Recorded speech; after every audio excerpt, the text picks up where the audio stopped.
Eu deveria ter percebido os sinais muito antes daquela noite de Natal. Deveria ter notado o modo como Eduardo olhava para mim nos últimos meses, como se eu fosse um móvel velho que ele não sabia como descartar. Deveria ter prestado atenção nas piadinhas ácidas disfarçadas de humor, nos comentários passivo-agressivos sobre minha comida, minha aparência, minhas escolhas. Mas eu estava tão ocupada tentando ser a esposa perfeita, a anfitriã impecável, a mulher que mantinha tudo funcionando perfeitamente, que não vi o desprezo crescendo como uma erva daninha entre nós. A noite começou bem, ou pelo menos eu achei que sim. Passei o dia inteiro preparando tudo para o jantar de Natal que fazíamos todos os anos com nossos vizinhos do condomínio. Era uma tradição que eu mesma havia iniciado 5 anos atrás, logo depois que nos mudamos para aquele prédio elegante no bairro nobre da cidade.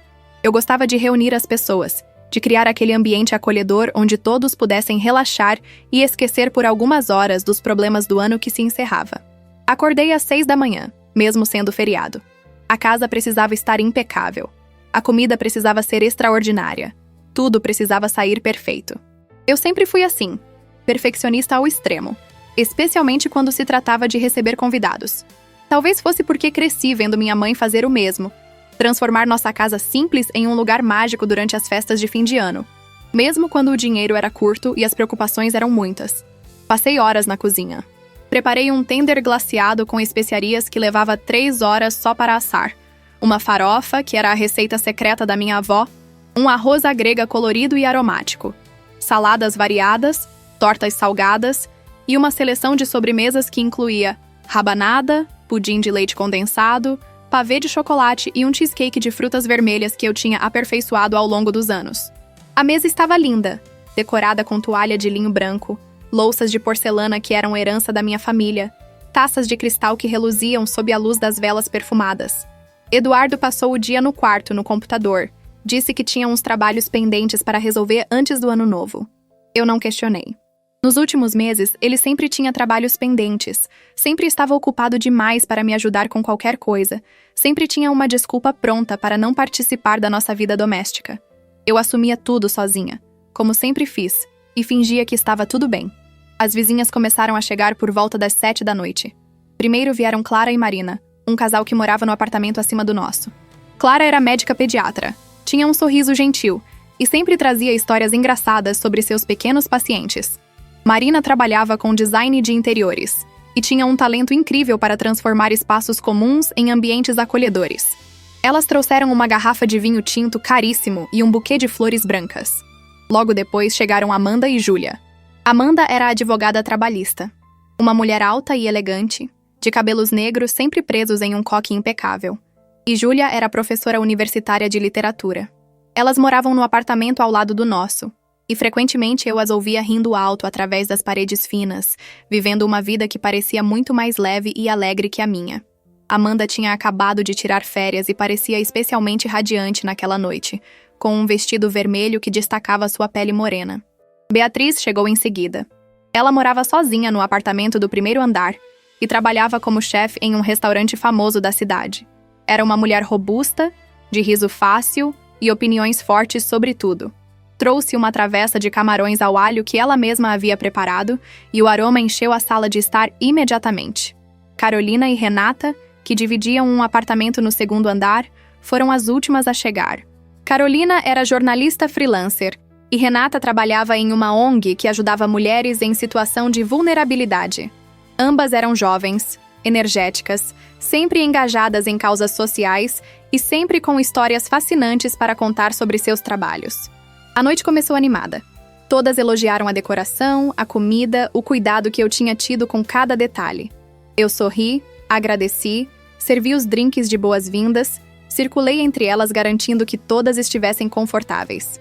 Eduardo finalmente desceu do quarto, tomou banho e se juntou a nós. Ele estava charmoso, vestindo a camisa social azul que eu tinha passado para ele mais cedo, o cabelo bem penteado, o sorriso largo que costumava me encantar quando éramos mais jovens. Nos primeiros 30 minutos, ele foi o Eduardo que eu conhecia há 12 anos. Contou piadas, conversou com todas, mostrou interesse genuíno nas histórias que elas compartilhavam. Eu até relaxei um pouco, pensando que talvez aquela noite fosse diferente, que talvez ele estivesse finalmente saindo daquela fase estranha e distante que vinha atravessando. Nos sentamos à mesa por volta das 8 horas. Todos fizeram questão de elogiar a comida, e eu senti aquele calor no peito que sempre sinto quando vejo as pessoas apreciando algo que preparei com tanto carinho. O vinho fluía, as conversas se entrelaçavam, risadas ecoavam pela sala. Era exatamente o tipo de noite que eu tinha planejado. Mas então, durante o prato principal, enquanto eu me levantava para buscar mais farofa na cozinha, Beatriz fez um comentário casual sobre como eu era organizada e talentosa na cozinha. "Você tem sorte, Eduardo", ela disse, levantando a taça de vinho na direção dele. Quantos homens podem dizer que têm uma esposa que cozinha assim? Eu esperava que Eduardo concordasse. Talvez fizesse um comentário carinhoso, talvez agradecesse. Mas ele riu. Foi uma risada curta, seca, carregada de algo que eu não consegui identificar imediatamente. "Sorte?", ele repetiu, e sua voz tinha uma borda afiada.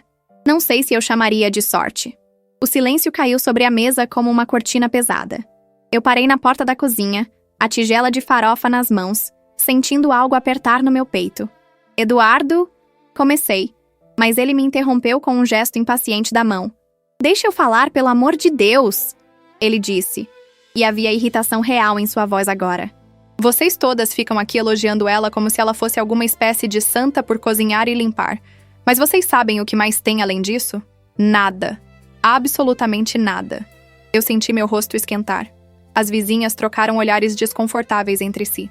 Clara abriu a boca como se fosse dizer algo, mas não conseguiu formar palavras. Marina colocou a mão sobre a dela, um gesto de conforto silencioso. "Eduardo, acho melhor você parar por aí", Amanda disse, sua voz de advogada emergindo, firme e controlada. "Você bebeu demais." "Não bebi, não", ele retrucou, enchendo sua taça novamente com um gesto brusco, que fez o vinho espirrar na toalha branca. "Eu estou falando a verdade pela primeira vez em anos. Vocês querem saber a verdade? Minha esposa é inútil. Inútil como esposa e inútil como mulher." O mundo pareceu parar. Eu ouvi as palavras, mas meu cérebro se recusava a processá-las completamente. Era como se ele tivesse me dado um soco no estômago, expulsando todo o ar dos meus pulmões. A tigela de farofa escorregou das minhas mãos e caiu no chão com um estrondo, espalhando a comida pelo piso que eu tinha esfregado de joelhos naquela manhã. "Ela não faz mais nada além de ficar em casa, gastando meu dinheiro, brincando de dona de casa perfeita", Eduardo continuou, as palavras saindo em torrente agora, como se ele tivesse guardado aquilo por muito tempo e finalmente tivesse encontrado a oportunidade perfeita para liberar. "Não trabalha, não produz nada de valor, não tem ambições, não tem sonhos. É uma parasita, uma linda parasita, admito, mas uma parasita mesmo assim." "Isso é inaceitável", Júlia disse, sua voz tremendo de indignação.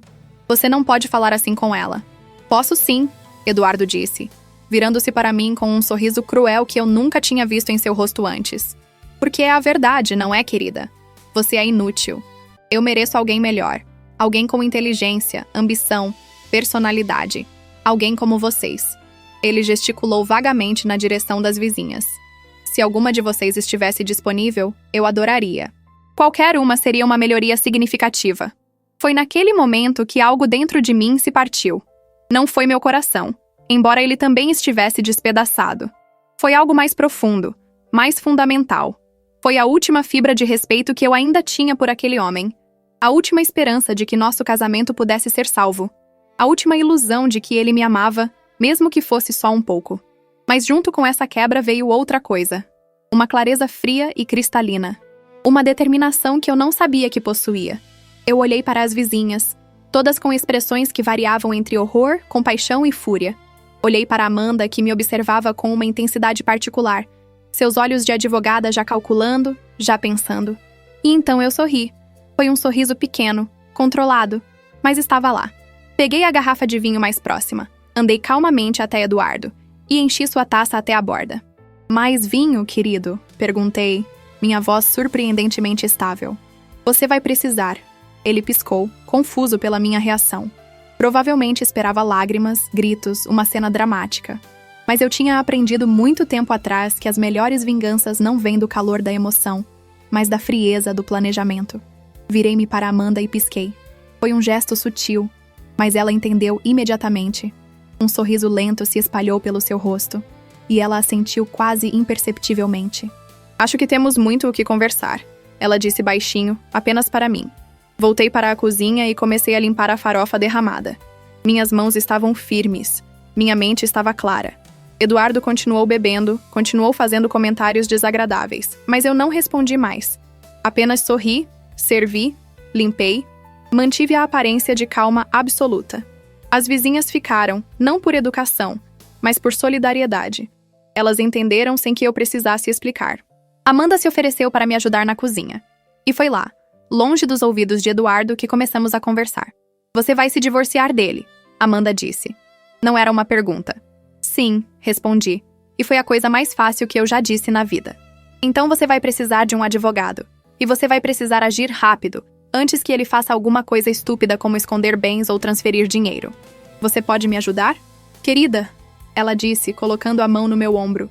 Eu estou de férias justamente para poder cuidar de casos especiais. E o seu acabou de se tornar minha prioridade número 1. Voltamos para a sala.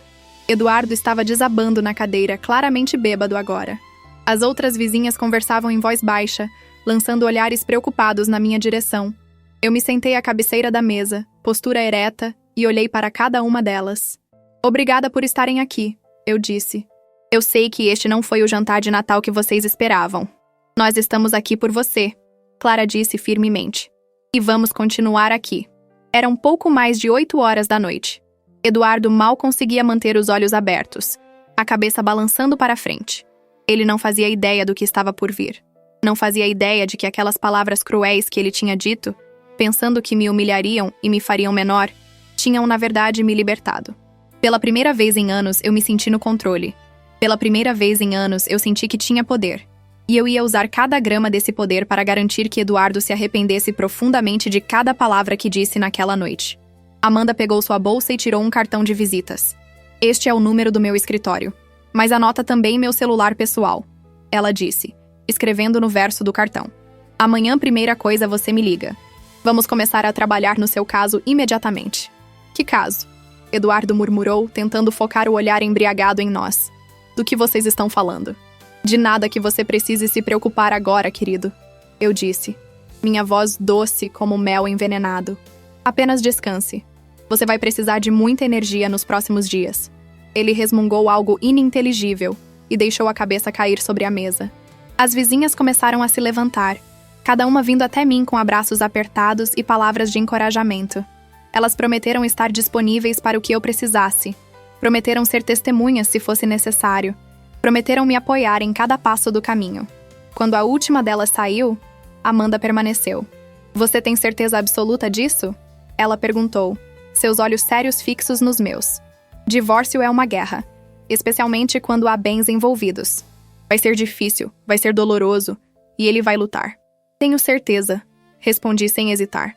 Mais certeza do que já tive de qualquer coisa na minha vida. Ela assentiu satisfeita. Então amanhã nós começamos. Por enquanto documenta tudo. Tira fotos dele nesse estado. Grava se ele falar mais alguma coisa ofensiva. Guarda extratos bancários, escrituras, qualquer documento importante que você conseguir. E não diz nada para ele ainda. O elemento surpresa é nosso maior aliado. Depois que Amanda foi embora, eu fiquei sozinha na sala de estar, cercada pelos restos do jantar de Natal. Eduardo roncava na mesa, completamente inconsciente. Eu o observei por um longo momento. Esse homem que eu tinha amado por tanto tempo, que eu tinha tentado agradar incansavelmente, que eu tinha colocado antes de mim mesma em todas as decisões importantes das nossas vidas. E não senti nada. Nem amor, nem ódio, nem tristeza. Apenas uma determinação fria e uma sensação de alívio. Era como se um peso gigantesco tivesse sido tirado dos meus ombros. Como se eu finalmente pudesse respirar depois de anos me sufocando lentamente. Comecei a limpar a mesa mecanicamente. Guardei a comida que sobrou, lavei a louça, organizei a cozinha. Eram quase 11 da noite quando terminei. Eduardo continuava desmaiado, então eu o deixei lá. Peguei um cobertor e joguei sobre ele, não por gentileza, mas porque não queria ter que lidar com ele reclamando de frio no dia seguinte. Fui para o nosso quarto, mas não consegui dormir. Fiquei deitada no escuro, minha mente trabalhando em alta velocidade, planejando, calculando, organizando. Pensei em tudo que Amanda tinha dito. Pensei nos próximos passos. Pensei na vida que eu queria construir depois que tudo isso acabasse. Eram 3 da manhã quando finalmente peguei no sono. E mesmo assim foi um sono agitado, cheio de sonhos confusos onde eu estava simultaneamente fugindo de alguma coisa e correndo em direção a outra. Acordei com o barulho de Eduardo cambaleando pelo apartamento. Olhei para o relógio, eram 7 da manhã, dia 26 de dezembro.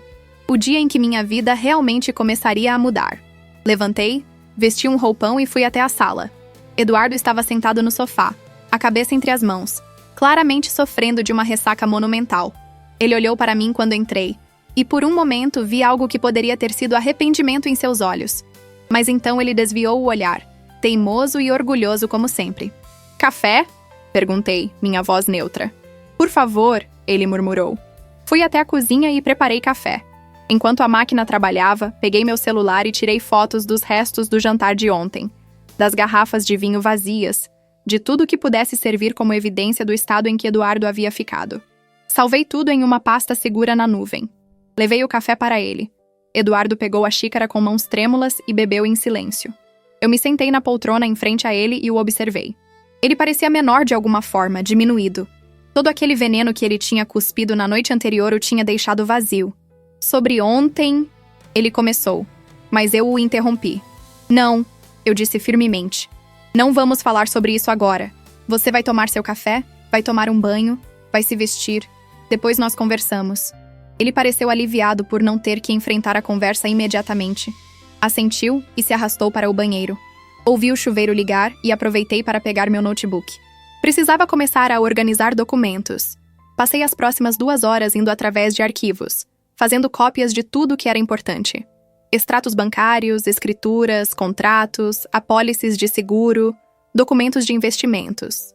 Eduardo sempre havia controlado as finanças, mas eu tinha acesso a tudo. Ele nunca imaginou que eu precisaria usar essas informações contra ele. Quanto mais eu olhava, mais eu descobria. E quanto mais eu descobria, mais minha raiva crescia. Não era apenas o que ele tinha dito na noite anterior. Era tudo. Era a conta bancária secreta que ele mantinha e achava que eu não sabia. Eram as transferências regulares para um número que eu não reconhecia. Era a segunda linha de crédito que ele tinha aberto sem me contar. Era, acima de tudo, a mentira completa que nossa vida tinha se tornado. Quando Eduardo saiu do banho, eu já tinha compilado um dossiê substancial. Salvei tudo em múltiplos lugares. Enviei cópias para mim mesma por e-mail. Armazenei na nuvem. Não ia correr o risco de perder nada. Eram quase 10 da manhã quando finalmente nos sentamos um de frente para o outro na sala de estar. Eduardo tinha se vestido, mas ainda parecia péssimo. Suas mãos tremiam ligeiramente e ele evitava meu olhar. "Eu bebi demais ontem." Ele começou, a voz fraca. "Falei coisas que não devia ter falado." "Verdades?" eu perguntei calmamente. "Você falou verdades que não devia ter falado?" Ele finalmente me olhou, surpreso pela minha serenidade. Não eram verdades. Eu estava com raiva, frustrado, sei lá. Não era nada pessoal. Eu ri. Foi uma risada curta e amarga. "Não era nada pessoal?" "Eduardo, você me chamou de inútil, de parasita, na frente de 7 pessoas. Disse que eu não tinha valor nenhum como esposa ou como mulher. Disse que qualquer uma delas seria uma melhoria. Como exatamente isso não é pessoal?" "Eu não quis dizer daquele jeito." "Então, de que jeito você quis dizer? Porque me parece bastante claro. Você acha que eu sou inferior? Que não contribuo com nada? Que sou apenas um peso na sua vida?" Ele esfregou o rosto com as mãos. "Você não entende. Tem sido difícil. O trabalho está uma loucura. A pressão é constante. Eu sei que seu trabalho é estressante, Eduardo. Sempre soube. E o que eu fiz? Assumi toda a responsabilidade da casa. Cuidei de tudo. Tentei criar um ambiente onde você pudesse relaxar quando chegasse. E o que recebi em troca? Desprezo. Insultos. Humilhação pública. Eu vou compensar." Ele disse rapidamente. "Vamos fazer uma viagem. Só nós dois. Podemos renovar nossos votos. Começar de novo." Eu o observei em silêncio por um longo momento. Era fascinante como ele realmente acreditava que poderia consertar tudo com gestos vazios. Como se palavras tão profundamente ferinas pudessem ser apagadas com uma viagem romântica. "Não", eu disse finalmente. "Não vai haver viagem. Não vai haver renovação de votos. Não vai haver recomeço." "O que você quer dizer?" "Eu quero dizer que acabou, Eduardo. Nosso casamento acabou." O silêncio que se seguiu foi absoluto. Eduardo me encarou como se eu tivesse falado em uma língua estrangeira. "Você não pode estar falando sério." "Estou completamente séria." "Por causa de uma noite? Uma noite onde eu cometi um erro?" Não foi uma noite, Eduardo. Foi anos de pequenas crueldades, de desprezo crescente, de você me tratando como se eu fosse menos do que você. Ontem à noite foi apenas a gota d'água. Ele se levantou abruptamente, começando a andar de um lado para o outro da sala. Você está sendo dramática. Todos os casais brigam. Todos passam por fases difíceis. Brigar é diferente de humilhar. Fases difíceis são diferentes de desrespeito constante. Eu te amo, ele disse. E pela primeira vez havia algo parecido com desespero em sua voz. Eu te amo, mesmo que eu não demonstre direito. Não podemos jogar tudo fora assim. Você me ama? Repeti. E havia ironia em minha voz agora. Você tem uma maneira interessante de demonstrar amor, me chamando de inútil, de parasita, dizendo que qualquer outra pessoa seria melhor que eu. Eu não penso isso de verdade. Mas você disse, na frente de testemunhas. E sabe o que é engraçado, Eduardo? Eu acredito que você pense isso sim. Talvez não o tempo todo, talvez não conscientemente, mas no fundo, você realmente acha que eu sou inferior. Isso não é verdade. Então me diga. Eu o interrompi, minha voz ganhando força. Quando foi a última vez que você me agradeceu por algo? Quando foi a última vez que você reconheceu meu trabalho aqui em casa? Quando foi a última vez que você me perguntou sobre meus sonhos, meus desejos, o que eu quero da vida? Ele abriu a boca, mas nenhuma palavra saiu. Porque a verdade era que ele não lembrava. Porque a verdade era que ele nunca tinha feito nenhuma dessas coisas. Pelo menos não nos últimos anos. É exatamente isso, eu disse suavemente. Você não me vê, não me ouve. Eu sou apenas parte da mobília para você. Algo que está ali para sua conveniência, mas que você não precisa realmente considerar ou respeitar. Eu vou mudar, ele disse, voltando a se sentar, tentando pegar minha mão. Eu a afastei. Por favor, me dá uma chance de mudar. Não, por favor. Meu celular tocou. Era Amanda. Olhei para Eduardo e atendi. Oi, bom dia. Podemos nos encontrar hoje? Tenho algumas coisas para discutir com você. Sim? Que horas? 3 da tarde? No meu escritório? Perfeito. Desliguei e olhei para Eduardo, que tinha empalidecido visivelmente. Quem era? Amanda. A advogada? Sim. Você está mesmo indo fazer isso? Sua voz estava tensa agora, a realização finalmente começando a penetrar. Você vai entrar com pedido de divórcio? Sim. Ele ficou em silêncio por um longo momento. Quando falou novamente, sua voz tinha mudado. Estava mais fria, mais calculista. Você não vai conseguir muito, sabe? Eu ganho o dinheiro nessa casa. Esse apartamento está no meu nome. Os investimentos estão no meu nome. Você não trabalha há anos. Aí estava. A máscara tinha caído completamente. Não havia mais súplicas nem promessas de mudança. Agora era ameaça, controle, tentativa de me intimidar. Veremos. Foi tudo que eu disse. Eu vou lutar contra isso, ele avisou. Não vou facilitar para você. Eu não esperava que facilitasse. Levantei e fui para o quarto. Precisava me arrumar para o encontro com Amanda. Eduardo ficou na sala e eu podia sentir sua raiva irradiando através das paredes. Mas eu não sentia medo. Apenas determinação. Escolhi uma roupa cuidadosamente. Um terno azul marinho que eu raramente usava, sapatos de salto médio, uma bolsa profissional. Prendi o cabelo em um coque elegante e me maquiei de forma discreta, mas impecável. Quando me olhei no espelho, vi uma mulher que eu não reconhecia completamente. Mas era uma mulher que eu gostava. Era uma mulher forte, decidida, pronta para lutar. Saí do quarto às 2h15. Eduardo ainda estava na sala, agora no computador. Ele nem olhou quando passei por ele. Vou sair, eu disse. Ele não respondeu. O escritório de Amanda ficava em um prédio moderno no centro da cidade. Peguei um Uber e passei o trajeto organizando meus pensamentos, repassando tudo o que precisava contar a ela. O motorista tentou fazer conversa, mas eu educadamente me desculpei dizendo que precisava me concentrar. Ele entendeu e me deixou em paz. Cheguei 5 minutos antes das 3. A recepção do escritório era elegante, toda em tons de cinza e branco, com plantas verdes estrategicamente posicionadas e uma fonte d'água que criava um som suave e relaxante. A recepcionista me cumprimentou com um sorriso profissional e me pediu para aguardar. Amanda apareceu exatamente às 3 horas. Ela estava impecável em um terno preto, os cabelos soltos hoje, uma presença que comandava respeito imediatamente. Vem, ela disse, e eu a segui por um corredor até uma sala de reuniões privativa. A sala tinha uma mesa grande de vidro, cadeiras confortáveis e uma parede inteira de janelas que ofereciam uma vista espetacular da cidade. Amanda me indicou uma cadeira e se sentou em frente a mim. Antes de começarmos oficialmente, ela disse, sua voz tomando um tom mais pessoal. Como você está? Dormiu? Um pouco. Minha cabeça estava muito acelerada. É normal. O que você está fazendo é corajoso. Não é fácil. Eu sei, mas é necessário. Ela assentiu, satisfeita com minha resposta. Então pegou um bloco de notas e uma caneta. Certo, vamos aos detalhes. Preciso saber tudo. Quanto tempo vocês são casados, regime de bens, propriedades, investimentos, dívidas, tudo. Passei a próxima hora contando a Amanda sobre minha vida com Eduardo. Contei sobre como nos conhecemos 12 anos atrás, quando eu trabalhava como secretária em uma empresa de marketing, e ele era um jovem executivo ambicioso. Contei sobre o namoro intenso, o casamento rápido, a decisão de eu largar meu emprego quando ele recebeu uma promoção que exigia que ele viajasse muito. Faz mais sentido você ficar em casa, ele tinha dito. Meu salário é suficiente para nós dois. E assim, você pode cuidar de tudo aqui. Na época, tinha parecido romântico.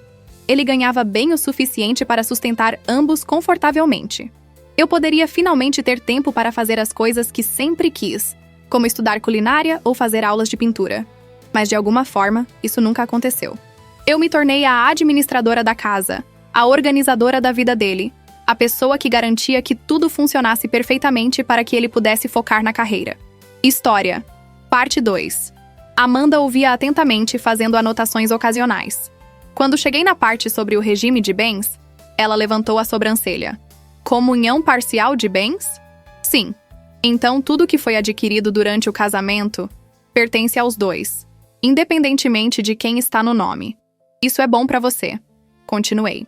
Contei sobre o apartamento, que tinha sido comprado 5 anos atrás, com o dinheiro que Eduardo tinha economizado mais um financiamento que ainda estava sendo pago. Contei sobre os investimentos que ele fazia, a maioria em seu nome, mas que tecnicamente eram patrimônio conjunto. Contei sobre as contas bancárias, incluindo aquela que eu tinha descoberto e que ele pensava que eu não sabia. Espera, Amanda interrompeu, seus olhos se estreitando. Uma conta secreta? Me fala mais sobre isso. Descobri há cerca de 6 meses. Eu estava procurando um documento no escritório dele e encontrei um extrato bancário de um banco onde não temos conta. Pelo menos não oficialmente. Eram transferências mensais de R$ 5.000. Você tem cópias desses extratos? Tirei fotos discretamente e salvei na nuvem. Ótimo, muito bom. Isso pode indicar ocultação de patrimônio, o que vai pesar muito a seu favor. Ele sabe que você sabe? Não, nunca mencionei. Perfeito. Continue não mencionando.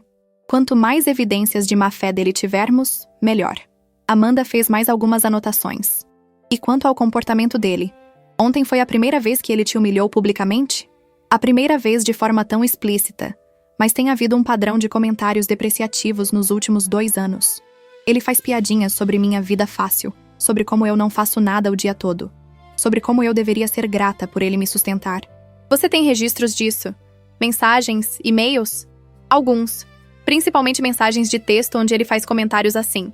Eu vou precisar de tudo. Quanto mais documentação tivermos de um padrão de comportamento abusivo, melhor. Abusivo? Repeti, e foi estranho ouvir aquela palavra aplicada à minha situação. Amanda me olhou com gentileza, mais firmeza. Sim, abusivo. Abuso não é só físico. Abuso emocional e psicológico é igualmente danoso. Ele te isola, te desvaloriza, te faz sentir inferior, te humilha publicamente. Isso é abuso. Eu nunca tinha pensado nesses termos. Sempre tinha justificado o comportamento de Eduardo como estresse, ou mau humor, ou apenas como defeitos de personalidade. Mas ouvir Amanda nomear aquilo, classificar aquilo, fez algo clicar na minha cabeça. Era abuso. Eu estava em um relacionamento abusivo. Você está bem? Amanda perguntou, vendo minha expressão mudar. Estou. É a primeira vez que ouço alguém chamar do que é. E é importante que você entenda isso porque vai te ajudar a permanecer firme quando ele começar a manipular.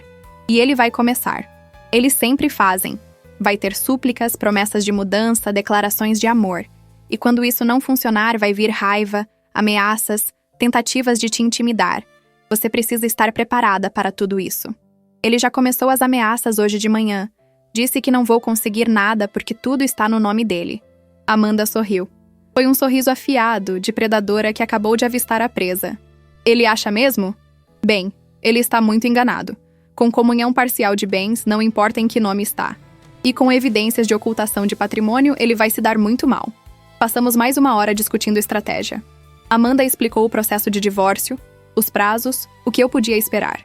Explicou que provavelmente teríamos que passar por audiências de conciliação, que Eduardo provavelmente tentaria prolongar o processo, que poderia ficar feio. Eu preciso que você entenda, ela disse, sua voz séria. Isso pode durar meses, talvez mais de 1 ano. Vai ser emocionalmente desgastante. Você vai ter momentos de dúvida, momentos em que vai querer desistir. Mas se você realmente quer se libertar dele, você precisa aguentar. Eu vou aguentar, respondi com convicção. Não há dúvida na minha mente, eu quero esse divórcio. Ótimo. Então aqui está o que vamos fazer. Nos próximos dias vou preparar toda a documentação necessária. Enquanto isso, você vai continuar juntando evidências. Documentos financeiros, mensagens, qualquer coisa que mostre o comportamento dele ou a situação financeira real de vocês. Você também vai precisar pensar em onde vai morar durante o processo. O que você quer dizer? Bem, vocês não podem continuar vivendo juntos enquanto o divórcio está em andamento. É muito estressante e pode complicar as coisas. Você tem algum lugar para ir? Família? Amigos? Pensei por um momento. Minha mãe morava em outro estado. E embora ela certamente me acolhesse, não queria arrastar ela para isso.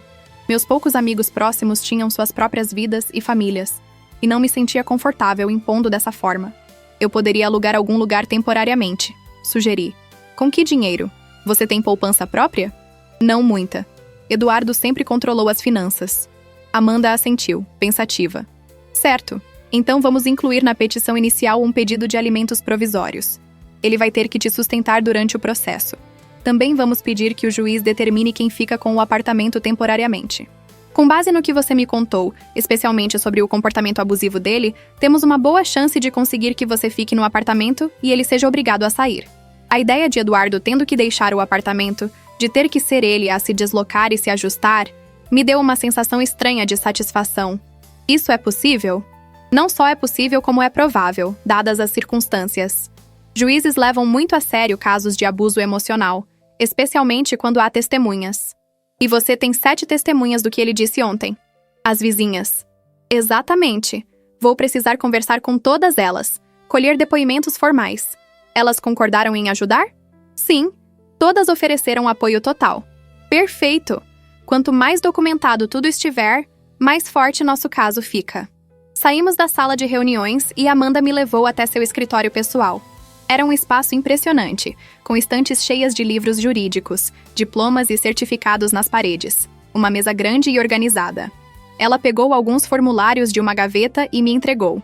Preenche isso em casa quando tiver tempo. São questionários detalhados sobre seus bens, suas despesas mensais, sua situação financeira. Quanto mais detalhes você fornecer, melhor eu consigo te representar. Peguei os formulários e os coloquei na minha bolsa. Quanto vai custar tudo isso? Meus honorários normalmente são altos, Amanda admitiu. Mas para você, vou fazer um desconto significativo. Além disso, vamos pedir que Eduardo arque com seus custos legais no processo. É comum em casos de divórcio onde uma parte tem mais recursos que a outra. Eu não sei como te agradecer. Você agradece vencendo esse caso e reconstruindo sua vida. Agora vai para casa, junta mais documentos, preenche esses formulários. Eu te ligo em 2 dias com mais instruções. Saí do escritório de Amanda me sentindo estranhamente energizada. Era como se finalmente, depois de anos me sentindo presa e impotente, eu tivesse recuperado algum controle sobre minha vida. As coisas ainda iam ser difíceis, eu sabia disso. Mas pela primeira vez em muito tempo, eu sentia esperança. O Uber de volta para casa demorou mais por causa do trânsito. Aproveitei para começar a preencher os formulários que Amanda tinha me dado. Cada pergunta me fazia pensar mais profundamente sobre minha situação. Quanto eu gastava mensalmente? Não sabia exatamente por que Eduardo pagava tudo. Quais eram minhas qualificações profissionais? Um diploma de administração que estava cada vez mais desatualizado. Quando foi a última vez que trabalhei? 7 anos atrás. Quanto mais eu preenchia, mais eu percebia como tinha me tornado dependente.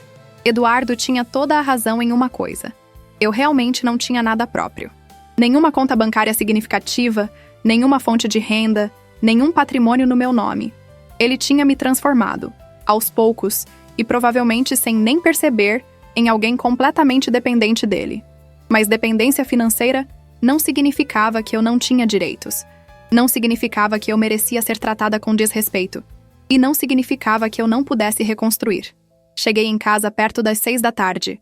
Eduardo estava na sala, ainda de roupão, assistindo televisão. Ele nem virou a cabeça quando entrei. Teve uma boa reunião com sua advogada? Ele perguntou, sua voz carregada de sarcasmo. Sim, obrigada por perguntar. Espero que você tenha gostado de gastar meu dinheiro pagando por isso. Na verdade, o dinheiro é nosso. Comunhão parcial de bens, lembra? Metade de tudo que você ganha é meu. Ele finalmente olhou para mim, e havia surpresa genuína em sua expressão. Você realmente estudou sobre isso? Estudei sim, e vou continuar estudando, e lutando. E no final, Eduardo, você vai se arrepender muito de ter me subestimado. Fui para o quarto sem esperar resposta. Tirei o terno, vesti roupas confortáveis e comecei a trabalhar. Peguei meu notebook e passei as próximas horas organizando documentos, fazendo planilhas, catalogando tudo que pudesse ser relevante para o caso. Encontrei coisas que me surpreenderam. Uma apólice de seguro de vida de R$500 mil que eu era a beneficiária. Um plano de previdência privada que Eduardo tinha começado há 5 anos. Ações de empresas que valiam muito mais do que eu imaginava. Eduardo era aparentemente muito mais rico do que deixava transparecer. E então encontrei algo que fez meu sangue gelar. Uma série de mensagens em um aplicativo que Eduardo pensava que eu não tinha acesso. Mensagens para um número salvo apenas como A. As mensagens eram inequívocas. Flerte, intimidade, promessas. Eduardo estava tendo um caso. Li mensagem após mensagem, sentindo uma mistura de raiva, tristeza e, estranhamente, alívio. Porque isso explicava tanta coisa. Explicava a distância, o desinteresse, a crueldade crescente. Ele estava tendo um caso e provavelmente queria uma saída do casamento, mas não tinha coragem de pedir divórcio ele mesmo. Então estava tentando me empurrar para isso. Bem, ele tinha conseguido, mas não da forma que esperava. Tirei screenshots de todas as mensagens, salvei tudo em múltiplos lugares. Enviei para meu e-mail pessoal. Isso era ouro puro para o processo de divórcio. Adultério poderia ser usado como motivo para divórcio culposo, o que significava que eu poderia pedir uma compensação maior. Eram quase meia-noite quando terminei de catalogar tudo. Estava exausta, mas satisfeita. Tinha reunido um arsenal de evidências que Amanda poderia usar. Financeiras, comportamentais e agora, adultério. Fui tomar banho e, quando voltei para o quarto, encontrei Eduardo parado na porta, me observando. O que você estava fazendo no computador o dia todo? Organizando minha vida. No meu computador? Nosso computador. Comunhão parcial de bens, lembra? Ele deu um passo para dentro do quarto, e pela primeira vez, senti um fio de medo. Havia algo em seus olhos que eu nunca tinha visto antes. Algo perigoso. Você está mexendo nas minhas coisas? Estou acessando informações sobre nosso patrimônio. Informações que são tanto minhas quanto suas. Você não tem direito... Eu tenho todo o direito. Sou sua esposa, por enquanto. Ele avançou mais um passo, e eu recuei instintivamente. Meu coração começou a bater mais rápido. Eduardo, você está me assustando. Bom, ele disse, sua voz baixa e ameaçadora. Talvez você devesse estar assustada. Você não faz ideia do que está se metendo. Estou me metendo em um divórcio. Algo que você claramente quer também, a julgar pelas mensagens que você manda para A. Ele empalideceu. Bingo. Eu tinha acertado em cheio. Você leu minhas mensagens? Li. Todas. E tirei cópias de todas. Amanda vai adorar usá-las no processo. Por um momento, pensei que ele fosse me bater. Ele fechou os punhos, o rosto contorcido em raiva. Mas então, surpreendentemente, ele recuou. Quando falou novamente, sua voz estava controlada, mas eu podia ouvir a fúria mal contida por trás dela. Você vai se arrepender disso. Eu vou destruir você nesse divórcio. Vou fazer você parecer louca, instável, incapaz. Vou garantir que você não veja 1 centavo do meu dinheiro. Do nosso dinheiro, corrigi. E boa sorte tentando me fazer parecer louca quando tenho 7 testemunhas respeitáveis que ouviram você me humilhar publicamente. Quando tenho evidências de você escondendo dinheiro em contas secretas. Quando tenho provas de adultério. Você pode tentar, Eduardo, mas você vai perder. Ele ficou me encarando por um longo momento. Então, sem dizer mais nada, saiu do quarto e bateu a porta com força. Ouvi seus passos pesados indo para o quarto de hóspedes. Apenas quando ouvi a porta daquele quarto se fechar é que permiti que minhas mãos tremessem. Permiti que o medo que tinha segurado chegasse à superfície. Ele tinha me assustado, realmente assustado por um momento. E isso só reforçava o quanto eu precisava sair daquele casamento. Peguei meu celular e mandei uma mensagem para Amanda. Ele descobriu que peguei as evidências. Ficou agressivo. Estou bem, mas com medo. A resposta veio quase imediatamente. Você está segura? Precisa sair de lá? Por enquanto, sim. Ele foi para outro quarto. Se sentir que está em perigo, liga para a polícia imediatamente. Não hesite. Amanhã, primeira coisa, vamos agilizar o processo. Quero você fora dessa casa o mais rápido possível. Obrigada. Descansa. Amanhã conversamos mais. Mas eu não consegui descansar. Fiquei acordada a noite toda. Cada ruído me fazendo pular. Cada sombra me fazendo temer que Eduardo voltasse. Não era paranoia. Era autopreservação. Quando o sol finalmente nasceu, eu me senti exausta, mas determinada. Levantei, vesti roupas, fiz café. Eduardo apareceu na cozinha por volta das 9, parecendo tão cansado quanto eu me sentia. Nós precisamos conversar, ele disse, sua voz cuidadosamente neutra. Não há nada para conversar. Por favor, sem advogados, sem ameaças. Só nós dois. Hesitei. Parte de mim queria ouvir o que ele tinha a dizer. Outra parte sabia que era uma péssima ideia. Mas a curiosidade venceu. Tudo bem. Fala. Ele se sentou à mesa da cozinha e gesticulou para que eu fizesse o mesmo. Me sentei, mas mantive distância. Eu estraguei tudo. Ele começou. E pela primeira vez em muito tempo, sua voz soava genuinamente arrependida. Eu sei disso. O que eu disse na noite de Natal foi imperdoável. O jeito que tenho te tratado tem sido imperdoável. Eu não tenho desculpa. Não, você não tem. Mas eu quero tentar explicar. Não para me justificar, mas para você pelo menos entender. Cruzei os braços. Explica então. Ele respirou fundo. Nos últimos anos, eu tenho me sentido preso. Não por você especificamente, mas pela vida que construímos. Eu acordo, vou trabalhar, volto para casa, e é sempre a mesma coisa. Eu olho ao redor e vejo outros caras da minha idade fazendo coisas excitantes, viajando, vivendo aventuras. E eu estou preso em uma rotina. E você acha que eu não me sinto assim também? Você acha que eu acordo feliz todos os dias para limpar a mesma casa, cozinhar a mesma comida, viver a mesma rotina? Pelo menos você tem um trabalho, colegas, desafios. Eu tenho o quê? As 4 paredes desta casa. Eu sei. E foi por isso que você arranjou uma amante. Ele fechou os olhos. Sim. Quem é ela? Isso importa? Importa para mim. Uma colega de trabalho. Começou há 6 meses. Não foi planejado. Simplesmente aconteceu. Nada simplesmente acontece, Eduardo. Você fez escolhas. Você escolheu trair.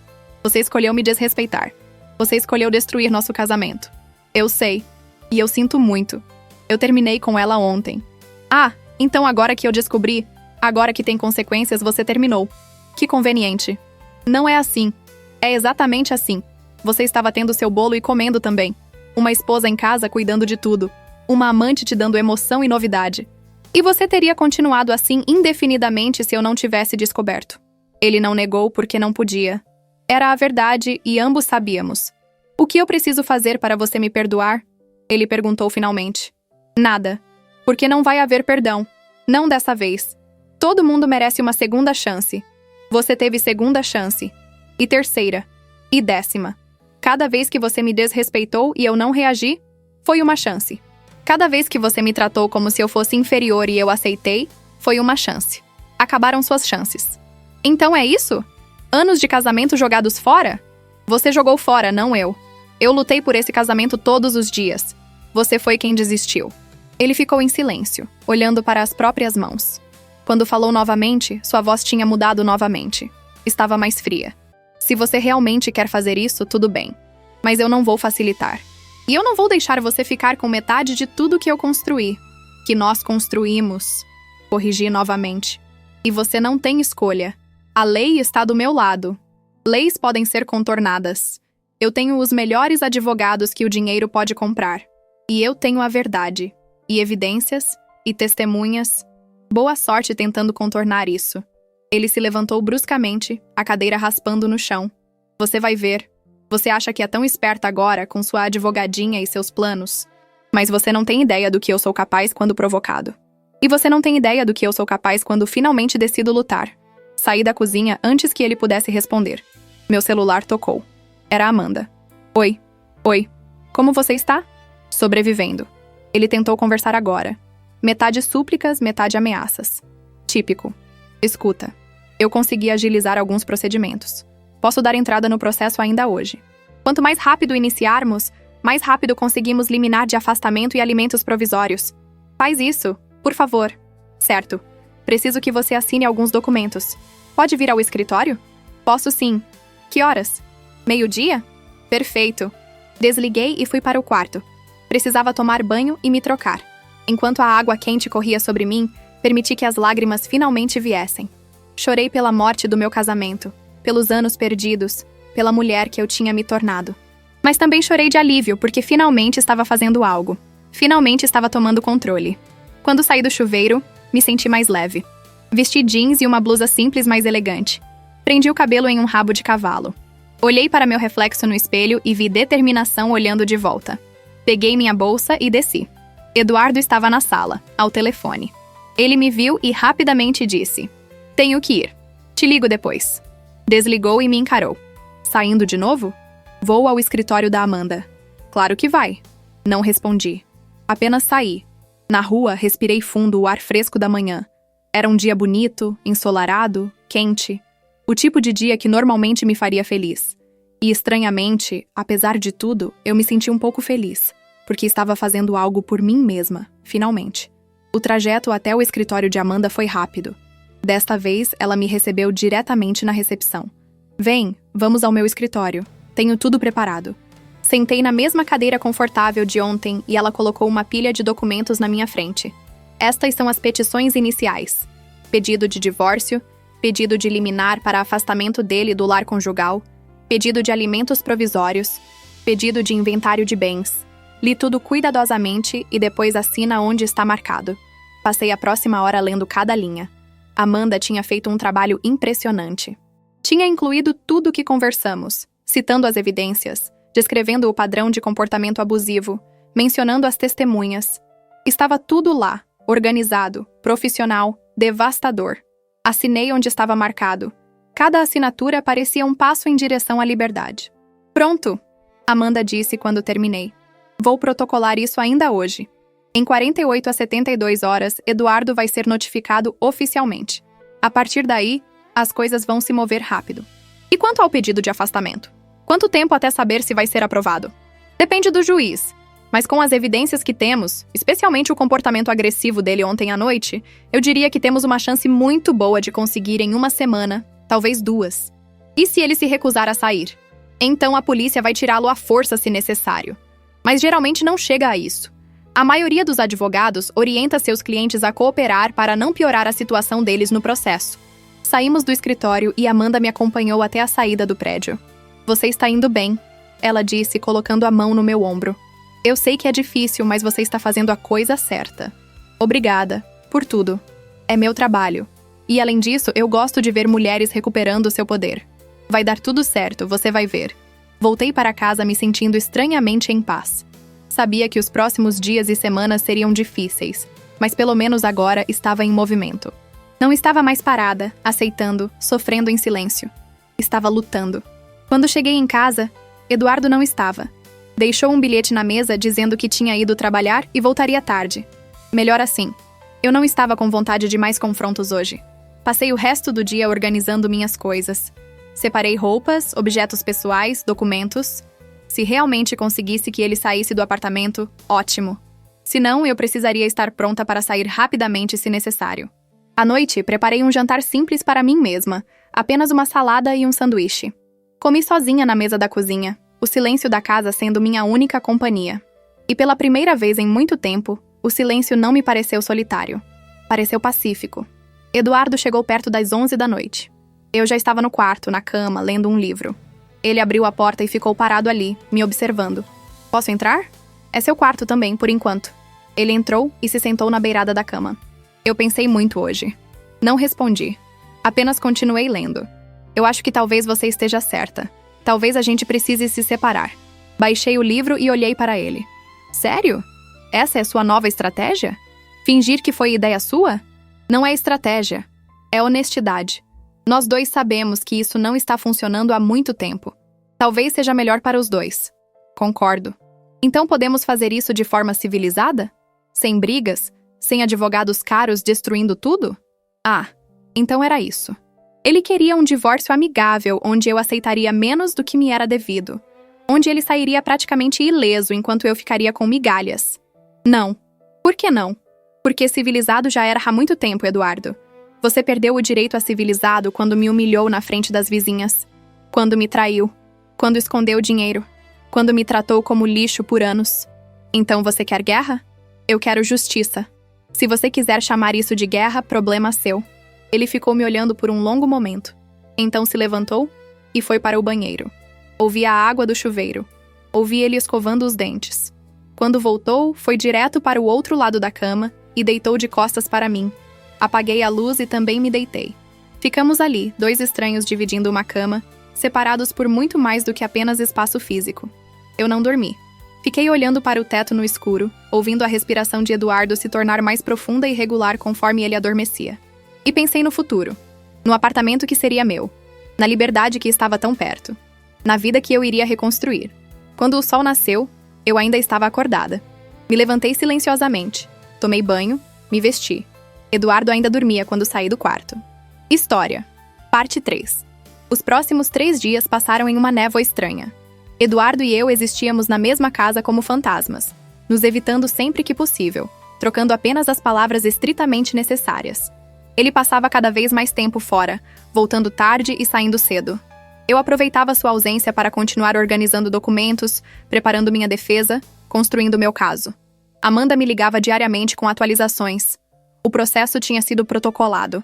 Eduardo seria notificado oficialmente a qualquer momento. Ela tinha começado a coletar depoimentos das vizinhas, todas extremamente cooperativas e detalhadas em seus relatos do que havia acontecido na noite de Natal. Beatriz foi particularmente eloquente. Amanda me contou em uma das ligações. Ela disse que nunca tinha visto um homem humilhar a esposa daquela forma, que ficou chocada e enojada. Isso vai pesar muito a nosso favor. No terceiro dia após nossa reunião, aconteceu. Eduardo foi notificado oficialmente do processo de divórcio. Eu não estava em casa quando isso aconteceu. Tinha saído para fazer compras no mercado, uma das poucas tarefas mundanas que me davam um senso de normalidade. Quando voltei, encontrei ele na sala, pálido como um fantasma, segurando os documentos nas mãos trêmulas. "Você realmente fez isso", ele disse, sua voz vazia de emoção. "Você realmente deu entrada. Avisei que faria. Afastamento do lar conjugal? Você está me expulsando da minha própria casa? Nossa casa. E sim, estou. Você tem uma semana para apresentar defesa antes da audiência preliminar." Ele jogou os papéis no sofá com fúria. "Isso é ridículo. Eu pago por essa casa. Eu trabalho para sustentar tudo isso. E eu trabalhei cuidando de tudo aqui por 7 anos sem receber 1 centavo nem um agradecimento. Trabalho doméstico também é trabalho, Eduardo. E você vai descobrir isso da pior forma quando tiver que fazer tudo sozinho. Você não pode me tirar daqui. O juiz vai decidir isso. E com base nas evidências que apresentamos, incluindo seu comportamento agressivo, as chances estão a meu favor." "Comportamento agressivo? Eu nunca te machuquei." "Abuso emocional e psicológico também é violência. E você fez ameaças. Na frente de testemunhas e em mensagens. Tudo documentado." Ele passou as mãos pelos cabelos claramente desesperado. "Quanto você quer?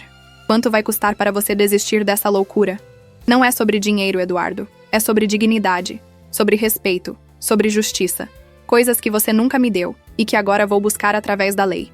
Você vai se arrepender disso", ele disse, sua voz assumindo aquele tom ameaçador novamente. "Eu vou contratar os melhores advogados. Vou arrastar esse processo. Vou fazer sua vida um inferno. Pode tentar, mas você vai perder. E vai gastar uma fortuna tentando." Ele pegou os documentos novamente e começou a ler com mais atenção. Vi o momento exato em que chegou na parte sobre adultério. Seu rosto ficou vermelho, depois branco, depois vermelho novamente. Você incluiu isso? Você contou sobre sua amante?" "Sim, com prints das conversas, datas, horários. Tudo muito bem documentado. Isso vai arruinar minha reputação. Deveria ter pensado nisso antes de trair." Ele me olhou com tanto ódio que por um momento senti medo novamente. Mas me mantive firme, não deixando transparecer a ansiedade que sentia por dentro. "Você se transformou em uma pessoa que eu não conheço", ele disse finalmente. "Não, Eduardo. Eu me transformei na pessoa que sempre deveria ter sido. Alguém que não aceita ser tratada como inferior. Alguém que luta pelos próprios direitos.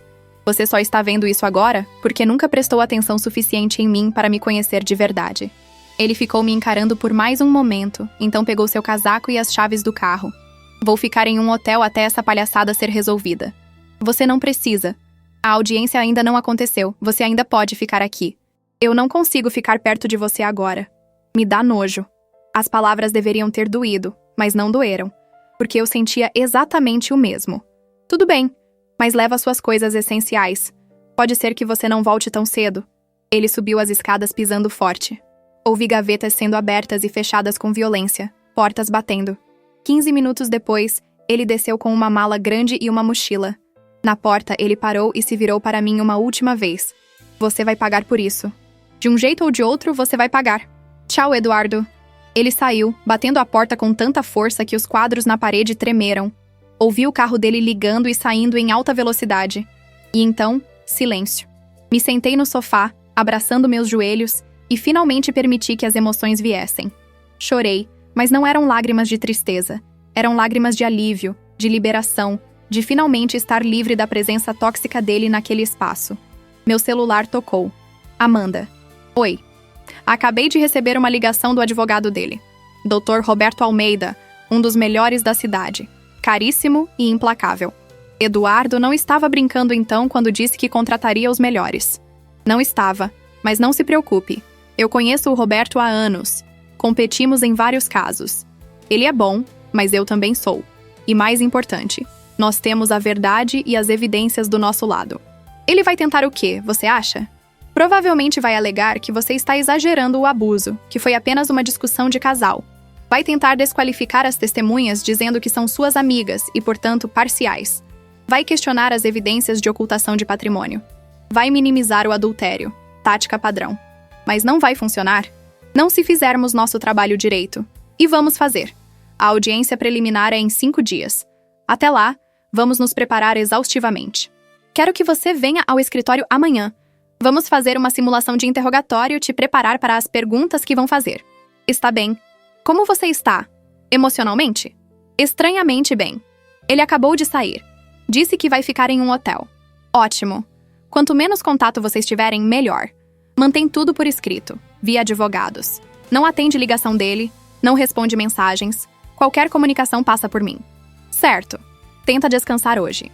Amanhã começamos o trabalho pesado. Desliguei e olhei ao redor da sala. O apartamento parecia diferente sem Eduardo. Maior, mais silencioso, mas também mais leve.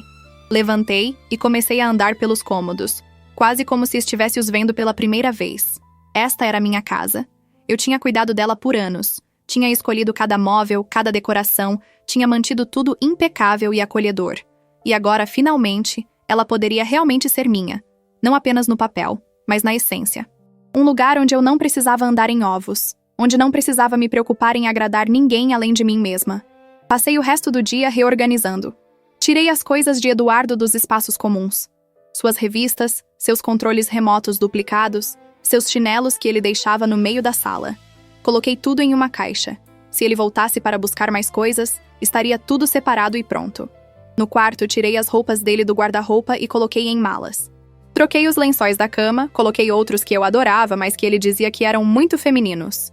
Reorganizei meu lado do closet, espalhando minhas roupas pelo espaço que antes dividia com ele. Cada pequena ação era um ato de reclamação de território, de autonomia, de liberdade. À noite cozinhei para mim. Não algo elaborado, apenas um risoto simples de cogumelos que eu adorava, mas que Eduardo odiava. Comi na varanda, assistindo ao pôr do sol, um copo de vinho na mão, e me senti mais em paz do que tinha me sentido em anos. Meu celular vibrou. Uma mensagem de Clara, uma das vizinhas. Oi, como você está? Soubemos que o Eduardo saiu. Se precisar de companhia ou de qualquer coisa, estamos aqui. Sorri e respondi. Obrigada. Estou bem, surpreendentemente bem. Talvez possamos tomar um café essa semana? Com certeza. Marca o dia. Trocamos mais algumas mensagens e combinamos de nos encontrar no dia seguinte à tarde, depois que eu voltasse do escritório de Amanda. Era reconfortante saber que tinha essa rede de apoio, essas mulheres que mal me conheciam, mas que tinham decidido ficar do meu lado. Dormi bem aquela noite. Pela primeira vez em semanas, dormi a noite inteira sem acordar sobressaltada, sem sentir aquela tensão constante no estômago. Acordei descansada. quase energizada. Me arrumei com cuidado para o encontro com Amanda. Queria passar uma imagem de força, de confiança. Escolhi uma calça de alfaiataria preta, uma blusa branca de seda, salto médio, maquiagem leve, mas impecável. Quando me olhei no espelho, vi uma mulher pronta para a batalha. O escritório de Amanda estava movimentado quando cheguei. A recepcionista me cumprimentou pelo nome agora, já me reconhecendo, e me direcionou imediatamente para a sala de reuniões onde Amanda me esperava. Mas Amanda não estava sozinha. Havia outra mulher com ela, mais velha, talvez na casa dos 50, cabelos grisalhos presos em um coque elegante, óculos de armação fina e um terno cinza impecável. Esta é a doutora Helena Rodrigues. Amanda me apresentou. Ela é especialista em psicologia forense e vai nos ajudar a preparar você para o interrogatório. Helena, esta é a cliente que te falei. Helena me cumprimentou com um aperto de mão firme e um sorriso gentil. Prazer em conhecê-la. Amanda me contou sobre seu caso. Vamos trabalhar juntas para garantir que você esteja completamente preparada para a audiência. Passamos as próximas 4 horas em uma sessão intensiva.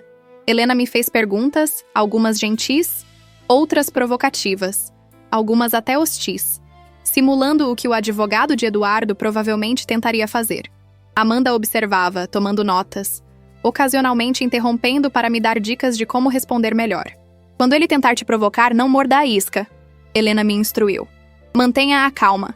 Responda de forma factual, sem emoção excessiva. Se começar a chorar, não tem problema. Mostra que você está genuinamente machucada. Mas não grite, não acuse, não se descontrole. E se ele mentir? Se ele distorcer os fatos? Você calmamente corrige, apresentando sua versão. Você tem evidências, tem testemunhas. A verdade está do seu lado. Confia nisso. Praticamos várias vezes. Perguntas sobre meu casamento, sobre minhas contribuições para o lar, sobre a noite de Natal, sobre as evidências que coletei, sobre meus sentimentos em relação a Eduardo. Helena era implacável, mas justa. Cada vez que eu tropeçava em uma resposta, ela me corrigia gentilmente e me fazia tentar novamente. Você está se saindo bem? Ela disse depois que terminamos. É natural estar nervosa, mas você tem uma história forte e está contando ela de forma convincente. Continue assim. Quando Helena saiu, Amanda e eu ficamos sozinhas na sala de reuniões. Ela me serviu um café e se sentou ao meu lado. Como você está se sentindo? Exausta, mas preparada. Ótimo, porque tem mais uma coisa que precisamos discutir. Roberto, o advogado do Eduardo, me ligou hoje de manhã. Ele quer negociar. Negociar o quê? Um acordo.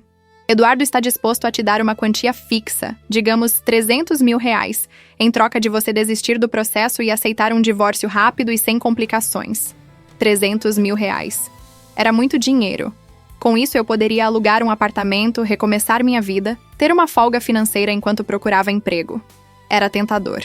Qual é o valor real do patrimônio conjunto? Perguntei. Amanda abriu uma pasta e me mostrou os cálculos que tinha feito.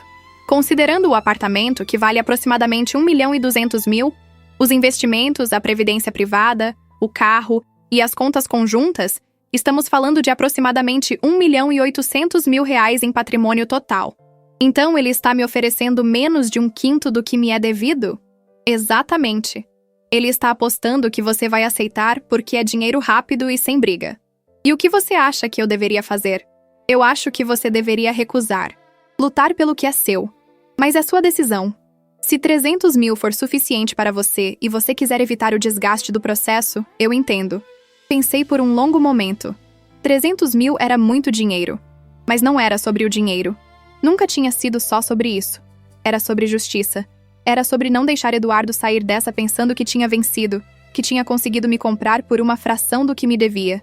Recusa, eu disse firmemente. Quero o que é meu por direito. Metade de tudo. Amanda sorriu. Aquele sorriso afiado de predadora novamente. Eu esperava que você dissesse isso. Vou ligar para Roberto agora e recusar a oferta. Ela pegou o telefone e discou. Colocou no viva voz para que eu pudesse ouvir. Roberto, aqui é a Amanda. Conversei com minha cliente sobre sua proposta. Ela recusa. Amanda, seja sensata. A voz de Roberto veio do outro lado, suave, mas com uma borda de irritação. 300 mil é uma oferta generosa considerando que sua cliente não trabalha há anos e não contribuiu financeiramente para o patrimônio. Contribuiu sim, com trabalho doméstico não remunerado que permitiu que seu cliente focasse na carreira e acumulasse esse patrimônio. E você sabe tão bem quanto eu que o juiz vai concordar com essa interpretação. Vamos ver o que o juiz diz então. Mas aviso que estou preparado para lutar. E isso vai sair caro para ambos os lados. Minha cliente está preparada para lutar também. E nós temos evidências de adultério, abuso emocional, ocultação de patrimônio. Você realmente quer ir a tribunal com isso? Houve uma pausa do outro lado. Essas são acusações sérias que meu cliente nega veementemente. Que ele negue então sob juramento, na frente de um juiz, com testemunhas prestando depoimento. Vamos ver como isso funciona para ele. Você está sendo irrazoável, Amanda. Estou sendo justa. Sua oferta é que é absurda. Se seu cliente quer negociar seriamente, que venha com uma proposta real. Metade do patrimônio, como manda a lei. Ele nunca vai aceitar isso. Então, nos vemos no tribunal. Amanda desligou e olhou para mim. Ele vai voltar com uma oferta melhor. Provavelmente algo entre 500 e 600 mil. Ainda vai ser menos do que você merece, mas vai estar mais perto.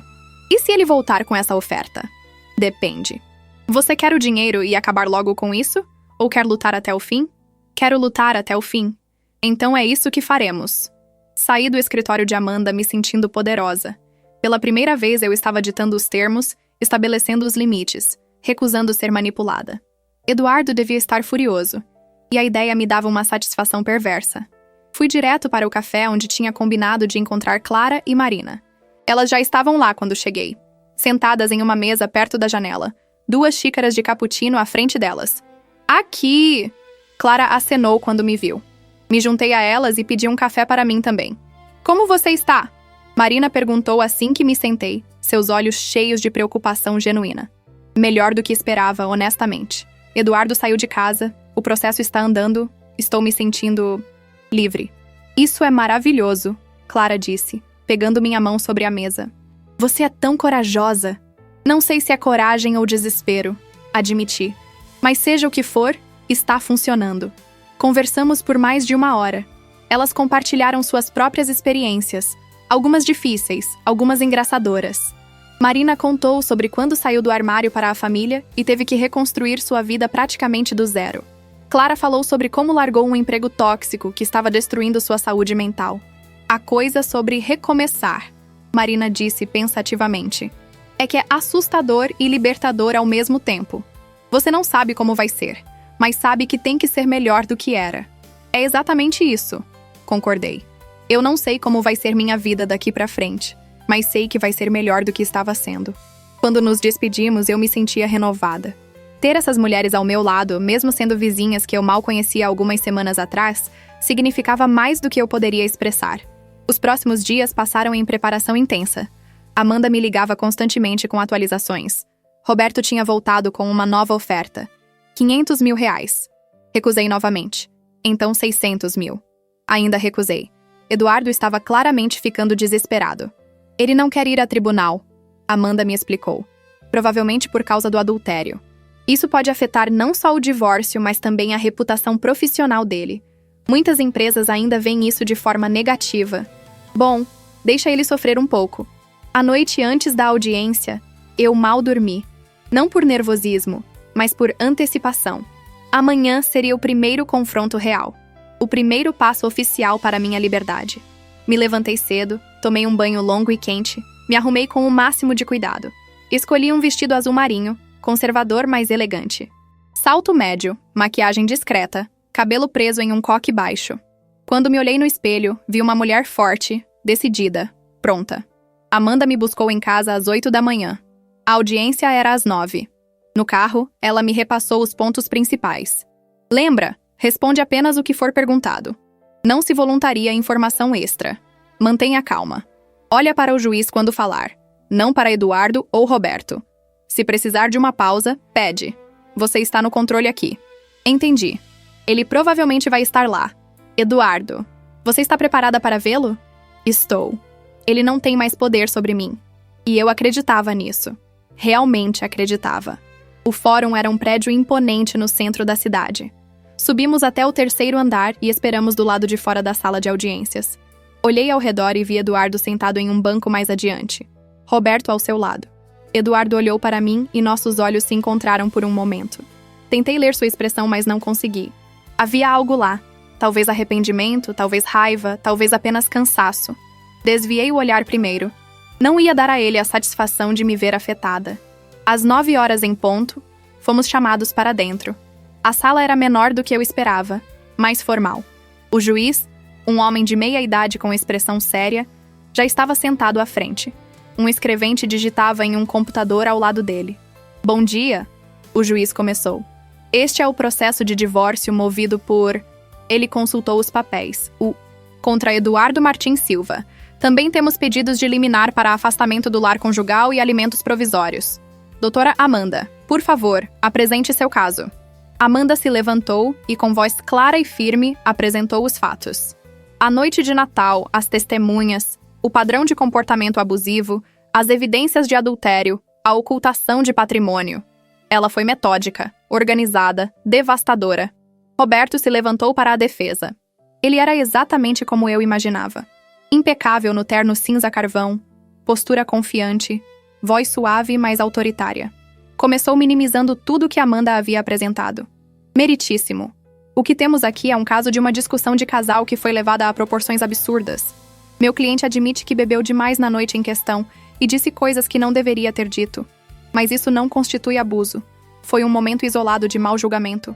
Amanda se levantou imediatamente. "Meritíssimo, não foi um momento isolado. Temos documentação de mensagens ao longo de meses, mostrando um padrão consistente de comportamento depreciativo. Mensagens obtidas de forma questionável", Roberto retrucou. "Minha cliente tinha acesso a informações conjugais compartilhadas. Está tudo dentro da legalidade." O juiz ergueu a mão, silenciando ambos. "Vamos por partes. Primeiro, em relação ao pedido de afastamento do lar conjugal. Doutor, Roberto, seu cliente está atualmente residindo onde?" "Em um hotel, meritíssimo. Ele saiu voluntariamente para reduzir tensões." "E há algum impedimento de ele continuar assim durante o processo?" Roberto hesitou. "Não há impedimento legal, mas é injusto que ele seja forçado a viver fora de sua própria casa." "Nossa casa", eu murmurei, e Amanda discretamente tocou meu braço, me lembrando de ficar quieta. O juiz folheou os documentos. Considerando os relatos de comportamento agressivo, ainda que não físico, e considerando que o requerido já está residindo em outro local, defiro o pedido de afastamento temporário do lar conjugal até que o processo seja concluído. Isso pode ser reavaliado se houver mudança nas circunstâncias. Senti uma onda de alívio me atravessar. O apartamento era meu, pelo menos por enquanto. Quanto aos alimentos provisórios, o juiz continuou. Qual é a situação financeira de ambas as partes? Amanda apresentou os documentos que tínhamos preparado, mostrando minha falta de renda própria versus o salário substancial de Eduardo. Roberto tentou argumentar que eu era capaz de trabalhar e deveria buscar emprego imediatamente, mas o juiz não pareceu convencido. A requerente passou 7 anos fora do mercado de trabalho. É razoável que precise de um período para se requalificar e encontrar emprego. Defiro alimentos provisórios no valor de R$6.000 mensais, a serem pagos pelo requerido até que o divórcio seja finalizado. R$6.000. Não era uma fortuna, mas era suficiente para eu viver com dignidade enquanto resolvia minha situação. Meritíssimo! Meu cliente contesta esse valor como excessivo, Roberto protestou. Seu cliente ganha R$25.000 mensais. O juiz retrucou secamente. 6.000 é menos de um quarto de sua renda. Não vejo como isso seria excessivo. Próximo ponto. A audiência continuou por mais 2 horas. Roberto tentou desqualificar as testemunhas, argumentando que eram amigas minhas e, portanto, parciais. Amanda contra-argumentou que elas eram simplesmente vizinhas que haviam presenciado os fatos, e que suas profissões respeitáveis emprestavam credibilidade aos seus depoimentos. Quando chegou a hora de eu falar, o juiz me chamou ao estrado. Meu coração batia forte, mas mantive a compostura. Olhei para o juiz, evitando Eduardo, exatamente como Amanda tinha me instruído. Por favor, conte com suas próprias palavras o que aconteceu na noite de 25 de dezembro. O juiz pediu. Respirei fundo e comecei. Contei sobre o jantar que preparei, sobre como tudo estava indo bem no início, sobre o momento em que tudo desmoronou. Minha voz tremeu um pouco quando cheguei na parte em que Eduardo me chamou de inútil, mas continuei. Contei sobre as testemunhas, sobre como me senti humilhada e destruída. E este foi um incidente isolado? O juiz perguntou. Não, meritíssimo. Foi o pior, o mais explícito, mas não foi isolado. Nos últimos anos, meu marido tem consistentemente me desvalorizado, me tratado como inferior, feito comentários depreciativos sobre minha contribuição para o casamento. Você tem evidências dessas outras ocasiões? Tenho mensagens de texto, sim. E também há o padrão de comportamento que as vizinhas observaram ao longo do tempo. Elas podem confirmar que ele frequentemente fazia comentários desagradáveis sobre mim mesmo em situações sociais. Roberto se levantou. Meritíssimo, posso fazer algumas perguntas à testemunha? Pode. Roberto se aproximou, seu sorriso cordial, mas seus olhos frios. Senhora, a senhora não trabalha há 7 anos, correto? Correto. E durante esses 7 anos, quem sustentou financeiramente o lar? Meu marido com seu salário.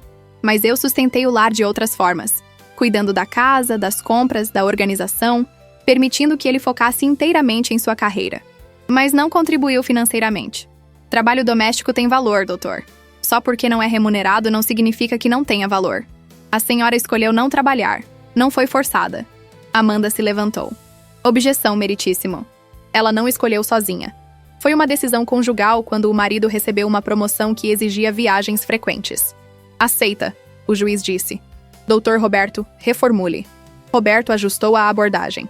A senhora admite que teve acesso às contas bancárias do seu marido sem seu conhecimento?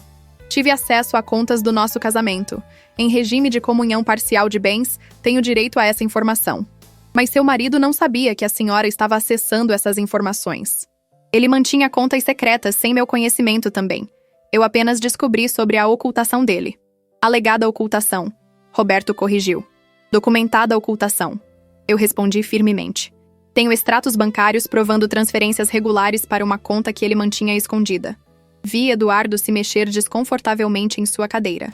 Roberto percebeu que esse ângulo não estava funcionando e mudou de tática. Quanto ao suposto adultério, a senhora invadiu as mensagens privadas do seu marido? Acessei mensagens em um dispositivo compartilhado, mas sem permissão. Em um casamento há uma expectativa de transparência, especialmente quando há comportamento suspeito. Então a senhora admite que estava espionando? Admito que estava tentando entender por que meu marido estava cada vez mais distante, agressivo e desinteressado no casamento. E descobri o motivo. Roberto percebeu que não estava conseguindo me fazer tropeçar e voltou para sua cadeira. Sem mais perguntas. O juiz me dispensou e eu voltei para o meu lugar ao lado de Amanda. Ela me deu um pequeno sorriso de aprovação. Vou analisar todas as evidências apresentadas, o juiz anunciou. A liminar de afastamento e os alimentos provisórios estão deferidos e entram em vigor imediatamente. Quanto ao processo de divórcio em si, marcaremos outra audiência para ouvir as testemunhas e analisar as evidências documentais mais detalhadamente. Isso será em aproximadamente 6 semanas. Até lá, encorajo fortemente ambas as partes a tentarem chegar a um acordo amigável. Audiência encerrada. Todos se levantaram quando o juiz saiu. Eduardo imediatamente se virou para Roberto, falando baixo, mas intensamente. Eu pude ver a frustração em seu rosto. Você se saiu perfeitamente, Amanda me disse enquanto saíamos da sala. Calma, articulada, convincente. O juiz claramente ficou do seu lado. O que acontece agora? Agora, Eduardo tem que começar a pagar os 6.000 mensais. Tem que ficar longe do apartamento. E em 6 semanas, voltamos aqui com as testemunhas para fortalecer ainda mais o caso. Mas eu apostaria que antes disso, ele vai voltar com outra proposta de acordo. E dessa vez, vai ser uma proposta séria. Estávamos no corredor quando Roberto se aproximou. Doutora Amanda, posso falar com você um momento? Claro. Eles se afastaram alguns passos. Eu fiquei esperando, observando Eduardo à distância. Ele estava no celular, claramente agitado. Nossos olhos se encontraram brevemente e, dessa vez, eu vi claramente a derrota em sua expressão. Ele tinha percebido que ia perder. Amanda voltou alguns minutos depois. Roberto quer marcar uma reunião de conciliação. Diz que Eduardo está disposto a discutir termos mais favoráveis. Quando? Ele sugeriu daqui a 3 dias. O que você acha? Acho que estou pronta para ouvir o que ele tem a dizer. Os 3 dias seguintes foram estranhos. Viver sozinha no apartamento era ao mesmo tempo libertador e assustador. Eu podia fazer o que quisesse, quando quisesse, sem ter que considerar ninguém. Mas também havia um silêncio novo, uma solidão que eu ainda estava aprendendo a navegar. As vizinhas foram incríveis. Beatriz me trouxe comida, insistindo que eu precisava me alimentar bem. Clara e Marina me convidaram para jantar no apartamento delas. Amanda e Júlia me levaram ao cinema. Carolina e Renata me incluíram em uma sessão de yoga que faziam toda semana. Eu não estava sozinha. Tinha uma comunidade que eu nem sabia que tinha construído.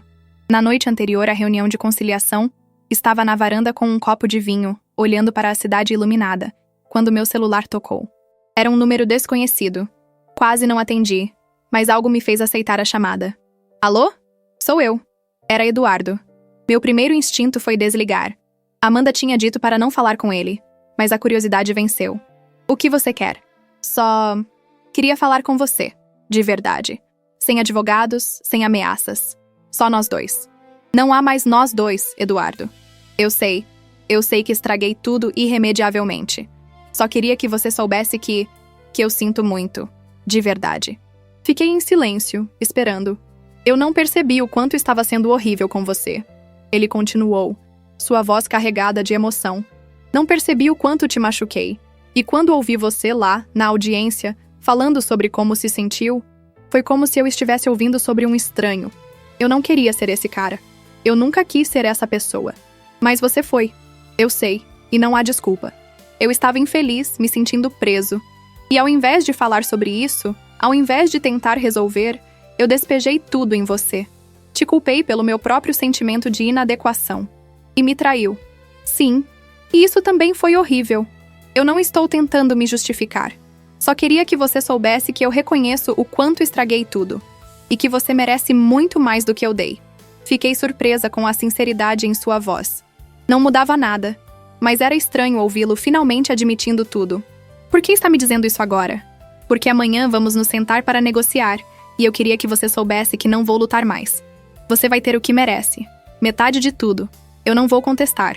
Só quero que isso acabe da forma mais justa possível. Eduardo, eu não espero perdão. Não mereço. Só queria que você soubesse que eu finalmente entendi. Você não era inútil. Você nunca foi. Eu é que fui cego demais para ver seu valor. E agora eu perdi você. E é a maior perda da minha vida. Ele desligou antes que eu pudesse responder. Fiquei olhando para o telefone, processando a conversa. Parte de mim queria acreditar nele. Queria acreditar que ele realmente tinha mudado. Que finalmente tinha entendido. Mas uma parte maior de mim sabia que, mesmo que fosse verdade, já era tarde demais.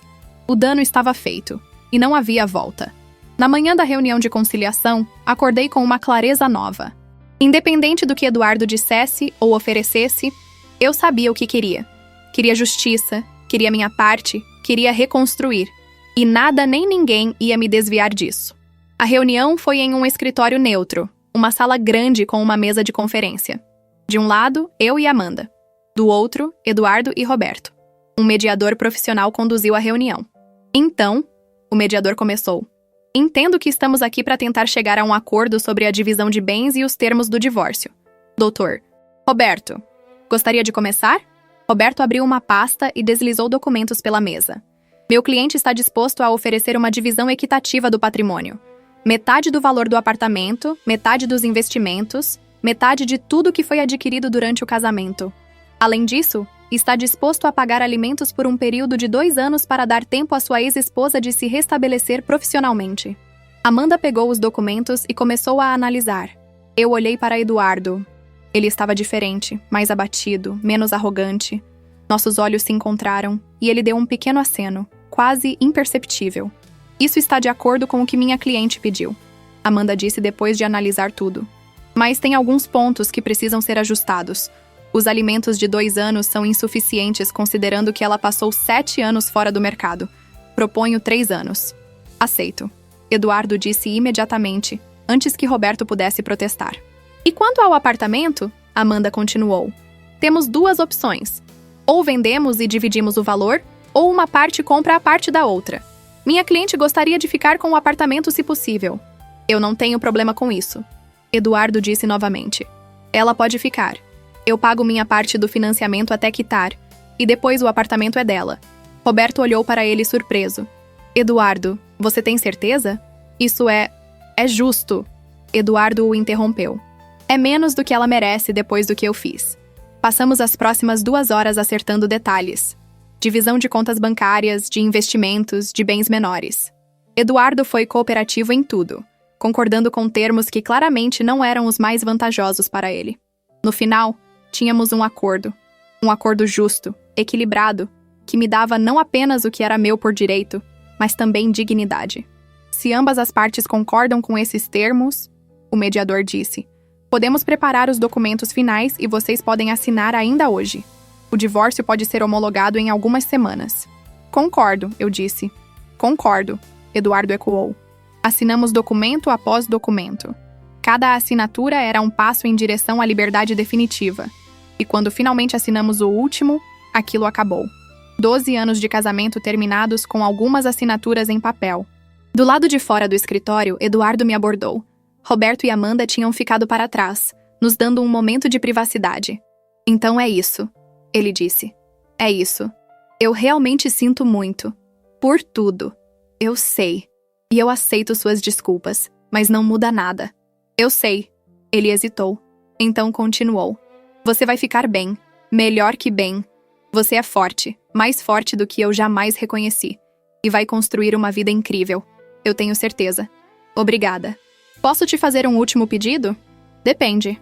Quando você olhar para trás para nosso casamento, tenta lembrar que teve coisas boas também. Que nem tudo foi ruim. Que houve amor, mesmo que eu tenha desperdiçado. Olhei para ele, esse homem que eu tinha amado por tanto tempo, e senti paz. Não raiva, não dor. Apenas paz. Vou tentar. Prometi. Boa sorte, Eduardo. Boa sorte para você também. Nos afastamos em direções opostas. E pela primeira vez em muito tempo, senti que estava caminhando para frente, não apenas fugindo de algo ruim, mas realmente me movendo em direção a algo melhor. 6 semanas depois, o divórcio foi homologado. Recebi a certidão pelo correio. Olhei para aquele papel, prova oficial de que meu casamento tinha acabado. E não senti tristeza. Senti libertação. O apartamento era oficialmente meu. Comecei a redecorar, mudando coisas, adicionando toques que eram puramente meus. Troquei as cortinas por outras mais claras. Pintei uma parede da sala de um tom de azul que eu sempre tinha adorado, mas que Eduardo achava muito vibrante. Transformei o escritório dele em um ateliê onde podia pintar, um hobby que tinha abandonado anos atrás. Também comecei a trabalhar. Encontrei um emprego em uma pequena empresa de eventos, começando como assistente. O salário não era grande, mas era meu. Era fruto do meu trabalho, da minha capacidade, das minhas escolhas.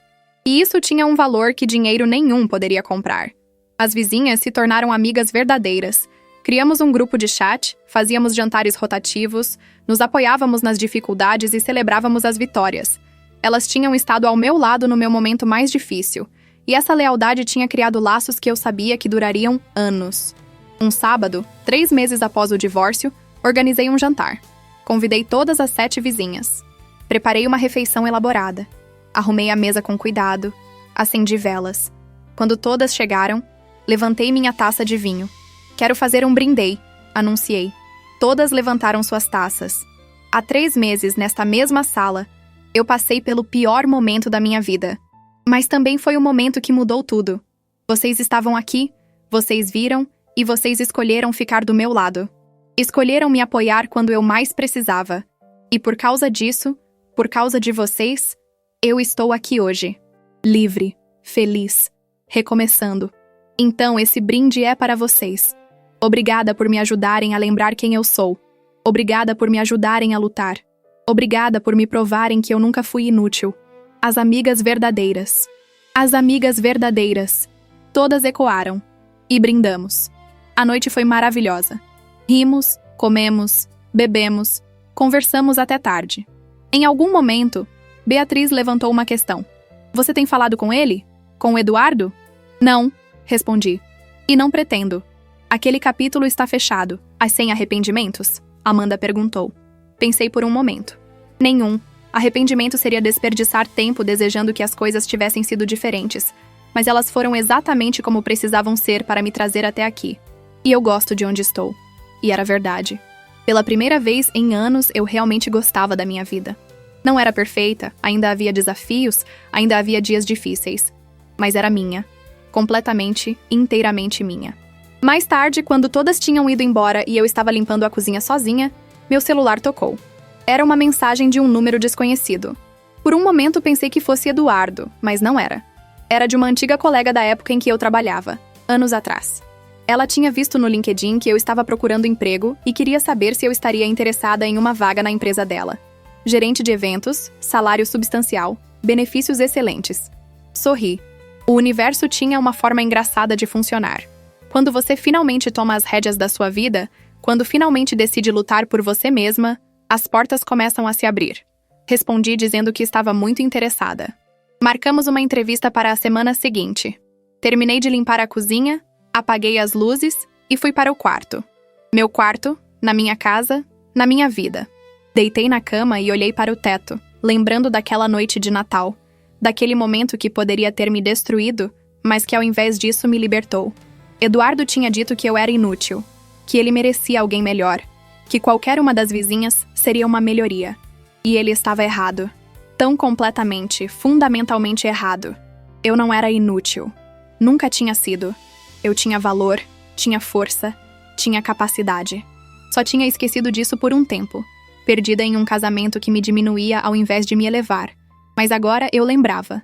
E nunca mais ia esquecer. Fechei os olhos, um sorriso no rosto e adormeci. Não como a mulher quebrada daquela noite de Natal, mas como a mulher que eu tinha me tornado. Uma mulher que sabia seu valor. Uma mulher que lutava por seus direitos. Uma mulher que se recusava a ser menos do que merecia. Uma mulher livre. E isso, percebi enquanto o sono me levava, era a melhor vingança de todas. Não destruir Eduardo, não fazê-lo sofrer, mas simplesmente prosperar sem ele. Simplesmente provar, todos os dias, com cada escolha e cada conquista, que ele tinha estado errado. Eu não era inútil. E minha vida, agora reconstruída em meus próprios termos, era a prova viva disso. No dia seguinte, acordei com o sol entrando pela janela. Levantei, fiz café, sentei na varanda. A cidade se estendia à minha frente, cheia de possibilidades. Tinha uma entrevista de emprego na semana que vem. Tinha amigas que me apoiavam. Tinha uma casa que era verdadeiramente minha. Tinha uma vida inteira pela frente. E pela primeira vez em muito, muito tempo, eu estava animada com o futuro. Peguei meu celular e abri o grupo de chat das vizinhas. Digitei uma mensagem simples. Bom dia, mulheres incríveis. Obrigada por ontem. Vocês são demais. As respostas começaram a chegar imediatamente. Corações, abraços virtuais, mensagens de carinho. E percebi que tinha encontrado algo raro e precioso. Uma comunidade de mulheres que se apoiavam, que se fortaleciam mutuamente, que se recusavam a deixar uma delas para trás. Eduardo tinha tentado me humilhar na frente delas. Tinha tentado me fazer parecer pequena. Mas tudo o que ele conseguiu foi revelar seu próprio caráter e unir um grupo de mulheres fortes que se recusaram a aceitar aquele comportamento. E agora, meses depois, eu estava mais forte do que nunca. Mais feliz do que tinha sido em anos. Mais eu mesma do que jamais tinha sido no meu casamento. Terminei meu café e me preparei para começar o dia. Tinha planos. Queria caminhar no parque, talvez parar em uma livraria, preparar um almoço gostoso, passar a tarde pintando no meu novo ateliê. Pequenas coisas, simples coisas, mas que eram completamente minhas. E enquanto caminhava pela casa, arrumando uma almofada aqui, ajeitando um quadro ali, senti uma gratidão profunda. Não pelo que tinha acontecido, mas pelo que tinha me tornado por causa disso. Aquela noite de Natal, quando Eduardo me humilhou na frente de todas, tinha sido o fim de uma vida, mas também tinha sido o começo de outra. E essa nova vida, essa vida que eu estava construindo tijolo por tijolo, escolha por escolha, era infinitamente melhor do que qualquer coisa que eu tinha antes. Olhei para o espelho no corredor e me vi realmente. Não a mulher que tinha sido, sempre tentando ser menor para fazer um homem se sentir maior, mas a mulher que eu era agora. Forte, decidida, capaz, valiosa. E sorri. Porque Eduardo tinha se arrependido daquelas palavras que disse mais cedo, exatamente como eu tinha prometido que aconteceria. Mas não porque eu tinha destruído ele ou tirado tudo dele. Ele se arrependeu porque percebeu, tarde demais, o que tinha perdido. Percebeu que a mulher que ele chamou de inútil era, na verdade, a melhor coisa que ele já tinha tido. E agora ela estava livre para ser a melhor coisa de si mesma.